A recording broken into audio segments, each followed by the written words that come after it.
They said one night could change her life forever. Ada believed them. She thought that night would finally bring her peace, money, and maybe hope. But nobody told her that some nights don't end with sunrise, because that night was the night she never came back. My name is Patience, and unlike Ada, I've learned to wait, to watch, to survive.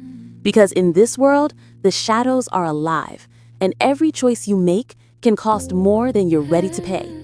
Today, I'm going to show you what happens when desperation meets opportunity, and how far someone can go when survival is the only rule.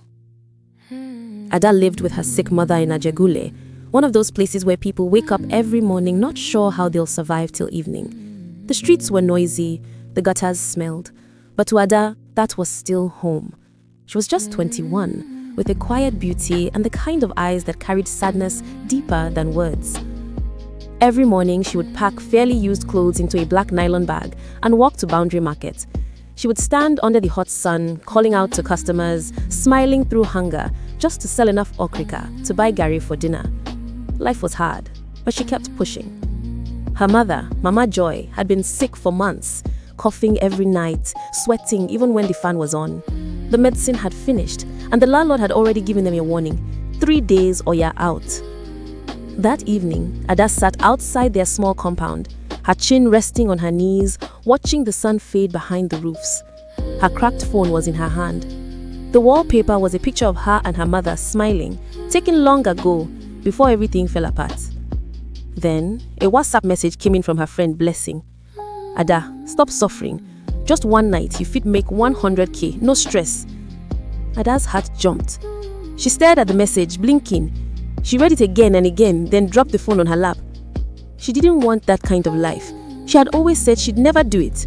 But when she turned and looked inside their small room, saw her mother lying weakly on the bed, coughing blood, her chest tightened. God, is this how you made my life to be? A tear rolled down her cheek. She wiped it quickly, but in her heart, something broke. That was when Blessing arrived. She came in a bright yellow taxi, wearing perfume so strong it filled the whole compound. Gold earrings, red lipstick, fake designer bag. Everything about her screamed money. Ada baby, she called. You too fine today broke like this. Now one night, just one night, you go use the money buy drugs for your mama, pay rent, even start small business. Ada forced a smile. Blessing, I no fit. You know see I no like this kind thing. Blessing laughed. You too holy, my sister. Hunger no dey no holy. This life no fear. Use what you get before life use you finish. She unzipped her bag and brought out a black gown, short, shiny and tight. Wear this one, you go look like city girl. The man wey wan see you na big man, very clean. He no go stress you. You just smile, do your thing, collect your money and go. Ada looked at the gown. Then she looked at her mother's empty medicine pack on the table. The pain in her chest grew heavier. Only this one night, she said quietly, almost to herself. Blessing smiled wide. Good girl, I swear you go thank me later. At 8:45 p.m., a black SUV stopped on their street. The car looked expensive, tinted windows, silent engine. When the door opened, a tall man stepped out. He wore white native attire and a gold wristwatch that caught the light. He smiled faintly. You're Ada, right? Get in. Blessing whispered in Ada's ear. Nahim, Chief Eze, just smile, no talk too much. Ada nodded nervously and entered the car. The air conditioning was cold. She shivered and rubbed her hands together. The car moved smoothly through the streets, past the market, past the bridge, until the lights of the city began to fade. Oga, where will they go? She asked softly. He smiled. Somewhere quiet. I don't like noise. Her phone buzzed. Blessing had sent another message. If he carry you far, tell him you no won't go. I dey fear that man. Ada's heart began to beat fast. She tried to reply, but the man's voice came again. Switch off your phone, my dear. You won't need it tonight. Something in his tone made her obey without thinking. When they finally stopped, it was in front of a tall black gate.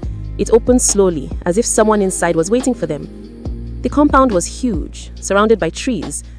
The only light came from a few candles at the entrance. Inside the house, the air felt strange, thick, heavy. Expensive furniture, yes, but cold. On the walls were framed pictures, but each face in the frames was covered with white cloth. "Sit down," he said softly. "You look tense." "I just never do this kind of thing before," Ada said, her voice shaking. He smiled kindly and poured a red drink into a glass. "Relax, you deserve comfort. Drink this, it will help." Ada held the glass but didn't drink. "You live here alone?" she asked. He turned toward the corner of the room. "Not exactly. Sometimes my visitors stay." She didn't understand what that meant, but her eyes followed his movement, and that was when she saw it. A small wooden shrine stood in the corner, half covered with cloth. Candles burned around it, and something dark was written on the wall behind it. She quickly looked away. "Don't worry," he said, smiling again. "That's just tradition." Ada forced a smile, but her hands were cold. They talked for a while. He asked about her life, her mother's sickness, her dreams. His voice was calm, too calm. Every time Ada spoke, he just nodded and stared at her like he was studying her soul. Then his tone changed. "You love your mother?" he asked quietly. "Yes, sir." He nodded slowly. "Love requires sacrifice, Ada." Her heart skipped. "Sir?" He smiled again. "Nothing, my dear. Just relax."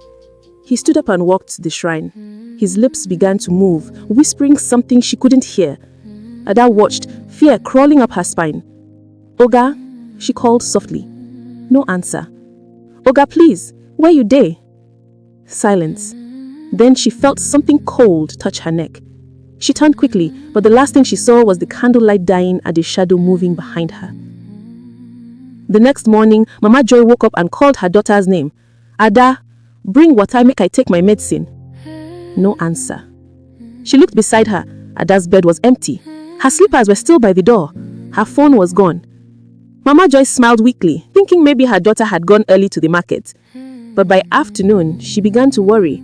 Ada never stayed that long. By evening, she called Blessing. "Where is my pikin? She no come back since morning." Blessing froze. Wait, she no reach house. She called Ada's number. It rang once, then switched off. She called again and again. One tick on WhatsApp, no reply. That night, Blessing couldn't sleep. Something inside her felt wrong. By the next morning, she went to the police station. "Please help us. My friend is missing. She entered one black SUV last night with a man. His name is Chief Eze." The officer looked at her without interest. "Onatu dey do runs. Maybe she traveled with man." Blessing slammed the table. "She's not like that. Something don't happen." The officer sighed, wrote something lazily on a paper. "We go check." But he didn't. Days passed. Mama Joy cried every night. She stopped eating. Her neighbors tried to comfort her, but how do you comfort a mother whose child left home and never came back? Then on the third day, news came from Epe. Fishermen had seen something floating near the riverbank. They thought it was a sack until they pulled it closer. It was a young woman. Her body swollen, burned, and almost unrecognizable. Around her neck hung a small silver cross. Blessing screamed when she saw the picture online. "That's Ada! Oh my God, that's Ada!" Mama Joy fainted when she heard. The whole of Ajegule went silent that day. Even those who didn't know Ada felt the pain. The girls in the area stopped talking. The mothers held their daughters tighter. People whispered that a rich man had used her for ritual, that it was not the first time, that his money came from innocent souls. They mentioned one name, Chief Eze. But the man still walked free, still smiled, still went to church on Sunday, still shared money in his neighborhood. Ada didn't die because she was bad. She died because life pushed her to a corner and the world didn't care. And somewhere in that big white mansion behind those black gates, Chief Eze still poured red drink into glasses, waiting for his next visitor. Thank you for watching this story. If you enjoyed it, please give it a like, share your thoughts in the comments, and don't forget to subscribe for more.